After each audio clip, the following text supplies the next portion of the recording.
The morning began with a familiar quiet that wrapped itself around the Grant household. For years, silence had been both a refuge and a reminder. 14-year-old Maya Grant had grown up in a world where words were scarce, not because she didn't have thoughts, but because her voice had never worked the way others expected. Born with a condition that left her unable to speak, she had instead learned to move through life with her eyes, her hands, and the kind of presence that did not need sound to command attention. Her mother, Judge Renee Grant, often told her, "Silence can be a sword, Maya. Don't ever let anyone convince you that being quiet means being powerless." Those words stayed with Maya as she packed her bag for school, slipping her sketchpad inside. Drawing was her way of speaking the things her hands couldn't sign fast enough, the things her tablet couldn't translate into mechanical voices. That morning, Renee kissed her daughter's forehead before rushing out for her own day, one filled with back-to-back hearings and the heavy responsibility that came with being a black woman seated on the federal bench. She had fought her way into that courtroom through years of struggle and relentless discipline, and she carried her community with her every time she donned the robe. To many, she was an example of what was possible. To others, she was a reminder of the power they wished to deny black women forever. Maya didn't know all the layers of her mother's battles, but she understood enough. She felt them when strangers looked at her mother in disbelief at events, as though black women were not supposed to hold such authority. She felt them when classmates whispered that she was weird because she didn't talk. But Maya carried herself with quiet resilience. She had learned from the woman who raised her, dignity could be louder than noise. By mid-morning, the school hallways hummed with chatter and the slam of lockers. Maya walked with a sketchpad pressed against her chest, weaving carefully through the crowds. She liked to move unnoticed when she could. The hallways had never been gentle places. Too many students found power in mocking her silence, in asking questions they knew she couldn't answer aloud, or in mimicking the robotic tone of a text-to-speech device. Today, though, she simply wanted to make it to art class. But as she turned the corner, her steps froze. 2 uniformed officers stood in the hallway, their presence unusually heavy for a normal school day. The district had recently increased school safety patrols, something many parents had complained about quietly, especially black parents. It wasn't safety they brought, it was surveillance. Maya clutched her sketchpad tighter and kept walking, her gaze lowered. One of the officers, a tall man with a shaved head, narrowed his eyes as she passed. "Hey!" he barked. His voice echoed off the lockers. Maya stopped but did not lift her head. She wasn't sure if he was speaking to her. Students continued streaming around them, but the officer's boots scraped against the floor as he stepped closer. I said, "Hey! Are you deaf or something?" His tone carried irritation, laced with mockery. Maya lifted her head slowly. Her eyes were wide, not fearful, but questioning. She reached into her bag and pulled out her small notepad, the one she used when she didn't want to bother with her tablet. On it, she quickly wrote, "I don't speak." "What do you need?" She held it up. The officer snorted. "Don't speak? Huh? You kids will say anything to get out of listening." His partner, standing a few steps away, shifted uncomfortably but said nothing. Students nearby slowed, sensing tension. Maya's throat tightened. She wanted to back away, but her body stiffened under the weight of his glare. She turned the page and wrote again, "I am mute. Please." The officer's lips curled in annoyance. In that moment, frustration overpowered decency. He reached out as if to snatch the notebook from her hand, but when Maya instinctively pulled back, his anger erupted. Without warning, he shoved her shoulder with his boot, a swift kick meant to humiliate more than harm. Gasps rippled through the hallway. Maya stumbled, crashing against the lockers, her sketchpad tumbling to the floor, pages scattering like broken pieces of her unspoken voice. The officer sneered, "Maybe now you'll answer when spoken to." For a moment, silence felt heavier than any sound. The cruelty of it hung in the air, witnessed by dozens of students whose phones were already lifting, recording. Maya pushed herself up slowly, her body trembling, not from the impact but from the violation of dignity. Her silence had always been her strength. But here, in this hallway, it had been used against her like a weapon. Tears burned her eyes but did not fall. She picked up her sketchpad with shaking hands and hugged it tightly against her chest. She did not scream. She couldn't. She did not argue. She wouldn't. She simply stood, her back straightening inch by inch, her eyes locking on the officer with a quiet fire that words could never capture. And in that silence, every witness felt it, the weight of injustice. The principal rushed from an office nearby, her voice sharp with forced authority. "What's going on here?" She looked between the officer and Maya, her gaze flickering nervously to the student's recording. "Non-compliant." The officer snapped, adjusting his belt. "Refused to answer when I spoke to her." The principal's jaw tightened. She knew Maya. She knew the child's silence was not disobedience but life itself. Still, fear confronting authority hung in her hesitation. "Officer, perhaps we should." Before she could finish, Maya lifted her notebook again. Her hand shook, but her letters were bold. "Call my mother." The principal's breath caught. Everyone in the building knew who Maya's mother was. Judge Renee Grant. A name that commanded respect in courtrooms across the state. A name tied to integrity, discipline, and unshakable justice. The officer smirked. "And who's mommy going to scare? Some parent doesn't change the rules." But within minutes, as calls were made and the weight of what had just unfolded began to sink in, that officer would learn how wrong he was. Because silence was not weakness. And Maya's mother was not just a parent. She was a law. By the time the call reached Judge Renee Grant, she was in her chambers, sifting through case files that dealt with systemic abuse of authority. Irony dripped through the air when her assistant rushed in, her face pale. "Judge Grant, there's an emergency at Maya's school. They said it involves an officer." The words froze Renee's breath in her chest. She didn't wait for explanations. Her robe slid off the back of her chair as she stormed out, the strength of her heels striking against marble floors. By the time she reached her car, her hands trembled on the steering wheel. The drive felt endless, though her mind burnt with sharp clarity. She had warned the school board countless times about the dangers of embedding armed officers in hallways under the guise of safety. She had warned them that black children would pay the price. And now, her daughter, her silent, resilient child, was the one who had been struck. Inside the school, tension churned like a storm. Students huddled in groups, whispering, replaying videos on their phones. The officer who had kicked Maya stood with folded arms, smug and defensive. His partner hovered uneasily, shifting from foot to foot, clearly disturbed by what had happened but unwilling to speak against a colleague. The principal wrung her hands, her face caught between fear of legal consequences and fear of law enforcement backlash. Maya sat in the office, her sketchpad balanced on her knees. Her hand moved quickly, not sketching this time, but writing. Words poured out in her sharp, steady handwriting. "He kicked me. I fell. He mocked me. I want my mother." The moment Judge Renee Grant walked into that office, silence fell. Authority entered with her, but it wasn't the authority of a badge or uniform. It was the authority of a woman who had spent her life making systems bow to the truth. Her tailored black suit was as sharp as her eyes, which swept across the room like blades. "Maya." Her voice softened only for her daughter. She knelt, brushing Maya's cheek, searching for bruises. Maya simply lifted her notepad. Holding it up, the words written there were enough. Renee rose slowly, turning toward the officer. "Which one of you put your hands, or your feet, on my child?" The taller officer shifted but did not flinch.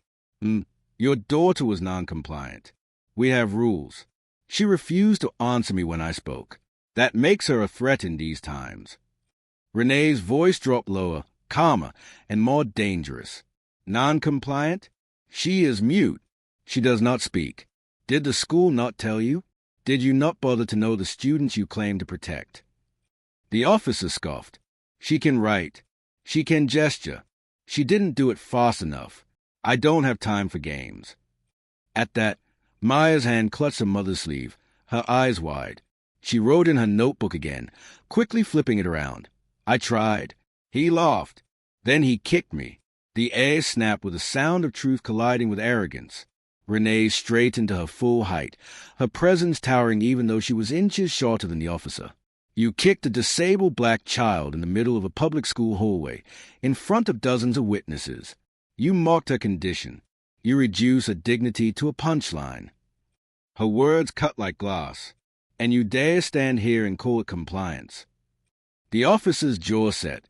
"With all respect, Judge, You're her mother. You're emotional. The whole way was chaotic. I acted in the interest of control. You acted in the interest of cruelty, Renee shot back.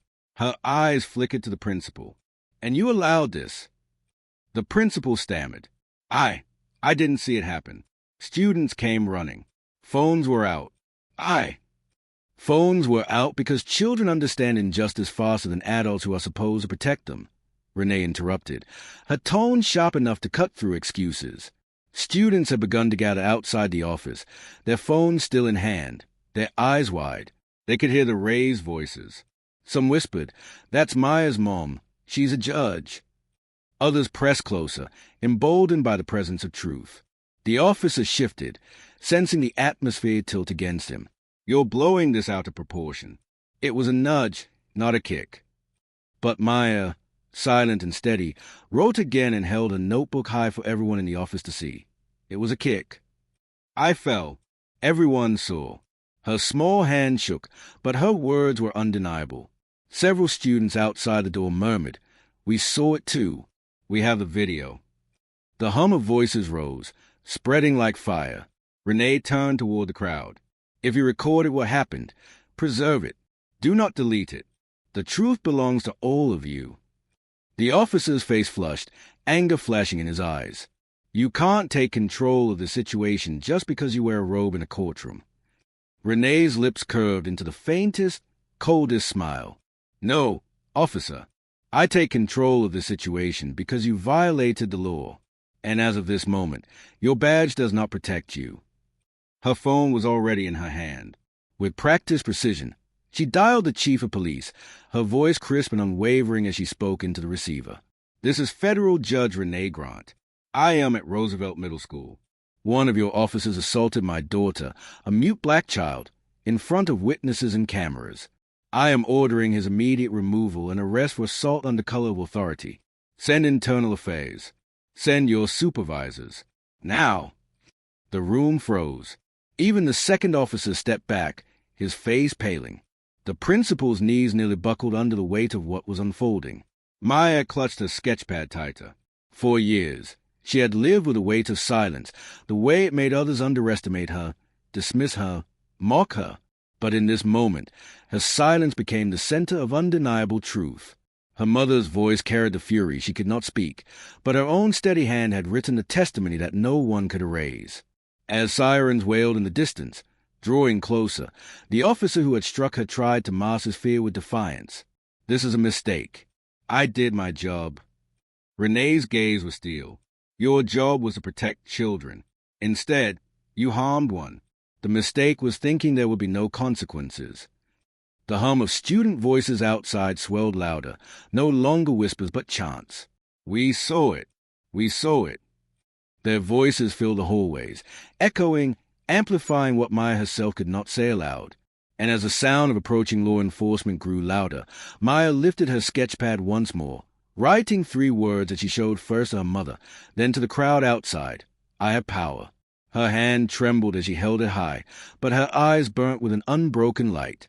The sirens drew closer still. Within minutes, justice would enter the building, not as a distant idea, but as a demand made real. Because this time, silence was not weakness. This time, silence had spoken. The wail of sirens outside the school building was no longer a distant echo. They roared up to the entrance, bringing with them a sudden weight that pressed on every chest in the hallway. Doors cracked open as teachers peeked out, wide-eyed, sensing that something irreversible was happening. When the first supervisors entered, commanding officers in press uniforms, flanked by members of internal affairs, the atmosphere shifted. The hallway that moments before had been filled with student chatter now fell into expectant silence. Every phone camera lifted again, ready to capture the moment. Judge Renee Grant stood in the office doorway, one hand resting gently on Maya's shoulder. Maya's eyes darted to the badges, her fingers tightening on her sketchpad. For so long, badges had been symbols of danger in her world, not safety. But her mother's steady presence beside her reminded her, this time is different. This time, the truth is on our side. The commanding officer stepped forward, his eyes flickering nervously as he recognized Renee. "Judge Grant," he greeted, stiff with formality. Renee did not waste words. She pointed to the officer who had kicked her daughter. "This man assaulted my child. You will take his weapon and his badge and place him under arrest. Now!" The hallway erupted in gasps. The accused officer's face twisted with disbelief. "You can't be serious. You're going to humiliate me in front of these kids, in front of this whole school." Renee's eyes were ice. Humiliation is what you chose when you mocked and attacked a mute child. Accountability is what you face now. The supervisors exchanged glances, uncertainty flickering in their expressions. The accused officer's partner finally stepped forward, his voice low but firm. "I saw it. She's telling the truth. He kicked her. She fell. The kids recorded everything." A ripple of shock ran through the hallway. Betrayal from a partner was rare, but the silence of the crowd demanded truth, and the second officer could no longer bear the weight of complicity. Internal Affairs agent stepped in, approaching the accused officer. "Turn around. Hand behind your back." The man's voice rose, desperate, laced with rage. "This is ridiculous. She didn't even talk. How was I supposed to know?" Maya lifted her notebook, her handwriting steady. "You didn't need to know. You only needed to respect me." The words hung heavy in the air, carried by the hush of students, teachers, and officers alike. Cameras flashed, and phones captured the moment as the officer was disarmed and handcuffed in front of the very children he had once tried to intimidate. Maya's heart pounded. She had dreamed of justice in abstract ways, through her mother's lessons and through the quiet pride she carried when she saw her mom command courtrooms. But she had never imagined she would see accountability unfold in a whole way she once feared. The sight of the officer being led away didn't erase the sting of his kick, but it restored something far more important: dignity. Students began to clap. At first a few, then dozens, then nearly the entire crowd in the hallway erupted into applause. Some chanted her name softly, "Maya, Maya." Others raised their phones higher, ensuring the world would see. Renee turned to the principal, her voice firm but measured. "This is not the end. Every child in this building deserves to know that their lives and their silence, their voices or their lack thereof, are respected. I will expect a full review of your so-called safety policy. This school is not a police state." The principal swallowed hard, nodding, sweat shining on her forehead. "Yes, Judge Grant. I understand." By evening, the story had already exploded across social media. The video students had uploaded spread like wildfire, a uniformed officer kicking a quiet black teen, followed by the shocking twist of her mother, revealed to be a federal judge, arriving to demand justice. Hashtags trended globally. #Justice for Maya. #Silence is not weakness. #Black dignity. News anchors dissected the footage. Panels debated the meaning of compliance, and activists connected the incident to broader patterns of police violence against black youth in schools.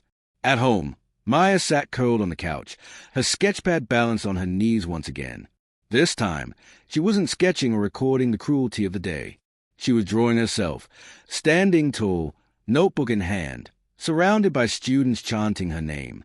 She drew her mother behind her, not as a shadow but as a flame that fueled her strength. Renee watched her daughter work, her heart heavy yet proud. "How are you feeling?" she asked softly. Maya wrote quickly, then held up the page. "I'm scared." "But proud too." Renee nodded. "Both can live together. Courage doesn't mean you're not afraid, Maya. It means you face the fear anyway. And today, you did." Maya hesitated, then wrote, "Would it have mattered if you weren't a judge?" The question pierced Renee more deeply than any insult ever hurled at her in court. She sat beside her daughter, pulling her close. "It should have mattered because you are a human being, because you are worthy of dignity simply by existing. But yes, my position forced their hand faster. That is the injustice we still fight." Tears stung Maya's eyes, but she did not let them fall. Instead, she scribbled another sentence. "Then we keep fighting, right?" Renee smiled faintly, brushing her daughter's hair back. "Yes, baby, we keep fighting. For you. For every child who doesn't have someone in a robe to speak for them." That night, protesters gathered outside the police department, their voices loud enough to echo through the streets. Signs rose high. "Silence is power," "Protect our children," and "Dignity for black youth." The image of Maya's quiet strength had ignited something larger than one hallway confrontation. It had become a symbol. Inside the department, the officer sat in a holding cell, his arrogance drained, replaced by the cold reality of consequence. For years, he had walked hallways believing that silence was submission, that power was unquestioned. But now, silence had turned into a roar that reached beyond his control. Meanwhile, Renee prepared for what would come next. Legal proceedings, policy reviews, media interviews. But above all, she prepared to stand beside her daughter as the world looked to them for strength. Maya's silence had spoken louder than any shouted protest. Her notebook had carried more weight than 1,000 excuses. And though she had been kicked down in a hallway meant for learning, she had risen higher than her oppressor ever imagined. The fight was far from over. But the tide had turned. The days following the arrest were a blur of headlines, interviews, and protests that spilt from city blocks into national newsrooms. For many, the image of a silent black teen standing tall with a notebook in hand was unforgettable. To some, she was simply the judge's daughter. But to those who had lived through the sting of discrimination, Maya became something much more. Proof that silence could resist, that dignity could rise even when voices were stolen. Renee watched the storm unfold with the caution of a woman who had walked the tightrope of public life for decades. She knew that for every person cheering them on, there were others sharpening words of doubt, resentment, and backlash. But when she looked at Maya, her quiet strength, her sketches now filled with fire instead of shadows, she knew the risk was worth it. The legal case moved quickly. The video evidence was undeniable, and the officer's partner had already given sworn testimony against him. Internal Affairs filed charges: assault, abuse of authority, and civil rights violations. The courtroom where the arraignment took place overflowed with reporters, activists, and community members. Maya sat in the gallery beside her mother, her sketchpad open, pencil resting lightly between her fingers. She drew the scene as it unfolded. Not the officer's defiance, but the crowd of people who had come to witness. She captured the rows of children holding notebooks of their own, small acts of solidarity inspired by her courage. When the judge read the charges aloud, the officer glared at Maya, his jaw clenched. For a moment, she felt the old sting of fear in her chest. But then she lowered her pencil to the page and wrote a single word in bold strokes: justice. The trial stretched over weeks, dragging every wound into the light. The defense argued predictably. The hallway was chaotic. The officer acted instinctively, and compliance was necessary for safety. But the videos contradicted every word. Time and again, the footage showed a quiet teen holding up a notebook, offering communication, only to be mocked and kicked. Each time the video replayed, gasps filled the courtroom. Each time, Maya's silence grew heavier, more powerful. Renee sat beside her daughter every day, not as a judge but as a mother, her hand resting on Maya's shoulder. In the evenings, they walked through the protest together, greeted by chants of support. "We saw it. We won't forget." People carried signs with sketches of notebooks, the phrase "silence is power" scrawled across cardboard in black marker. Maya had never spoken a word aloud in her life, yet somehow her message had reached millions. One evening, after a long day in court, a young girl approached Maya outside the courthouse. She, too, was mute, her small hands clutching a worn notebook. She held up a page that said, "You make me proud to be like me." Maya's eyes welled. She knelt, taking the girl's notebook and writing back carefully, "You have power too." The child smiled, her silence shining brighter than any cheer. By the time closing arguments arrived, the weight of the case had become too heavy for even the most skeptical jurors to ignore. The prosecutor's words echoed like a bell. This was not about compliance. This was not about safety. This was about power use as a weapon against a child who posed no threat. And that cannot stand in a country that claims justice. The jury deliberated for less than a day. When the verdict was read, guilty on all counts, the courtroom erupted. Cheers burst outside the doors, chants rising like a wave. Reporters rushed to capture the moment, their cameras flashing as Maya lifted her sketchpad high above her head, a single sentence written across it: "Dignity wins." Renee wrapped her arms around her daughter, tears finally spilling freely. She whispered against Maya's hair, "You've changed the world, baby. Do you know that?" Maya pulled back, her pencil flying across the page. She turned toward her mother. We changed it together. In the months that followed, policy shifts rippled outward. School boards across the state reviewed their contract with police. Legislators cited Maya's case in debates about the role of law enforcement in schools. Advocacy groups launched campaigns centered on her story, calling for Maya's Law, a set of protections for disabled students against abuse by authority figures. But for Maya, the most profound change was personal. She began to attend community events where children like her, mute, disabled, overlooked, looked to her with wide eyes filled with hope. She no longer walked hallways with her head lowered. She no longer tucked her sketchpad away like a secret. She carried it proudly, her tool of resistance, her instrument of voice. At one rally, standing before a crowd of hundreds, she wrote on a massive easel so everyone could see. Silence does not mean invisible. Silence does not mean powerless. The crowd erupted, chants rolling like thunder. Renee, standing in the back, felt her chest swell with pride. She had spent her life wielding the law like a shield, but her daughter had shown her something deeper, that justice was not just about courtrooms or verdicts. It was about presence, dignity, and the refusal to be erased. As the one-year anniversary of the incident approached, a commemorative event was held at the very school where it had all begun. The hallways had been repainted, safety officers replaced with counselors, and new banners hung overhead. Every child's dignity matters. Maya walked those halls again, her sketchpad against her chest, but this time surrounded by students who greeted her with nods of respect instead of whispers of mockery. Some carried their own notebooks, a quiet show of solidarity. In the auditorium, the principal, humbled and changed, introduced Maya to the stage. The applause shook the walls.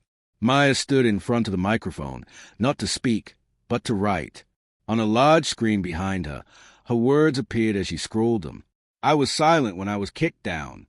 I am silent now as I rise. But silence is not absence. Silence is not weakness. Silence is power, and power is dignity. The room thundered with applause, many in tears. Teachers wiped their eyes. Students stomped their feet. Parents lifted their children onto their shoulders so they could see. Renee stood in the wings, hands clasped tightly, overwhelmed by the sight of her daughter transforming pain into a movement. Later that night, as they sat together at home, Maya sketched quietly by the lamp's glow. She drew herself not as a victim, not as a child against the lockers, but as a figure standing tall, notebook raised high, surrounded by countless others holding their own. At the bottom of the page, she wrote one last line. My silence speaks for us all. Renee leaned over, kissed her daughter's forehead, and whispered, and the world is finally listening. The story of that hallway had begun with cruelty, with a boot against a silent girl. But it ended with a roar that spread far beyond school walls. It ended with policy, with protests, with pride. It ended with mother and daughter bound not only by blood but by the shared fire of justice. And most of all, it ended with a truth that could never again be silenced, that dignity, once claimed, cannot be taken away.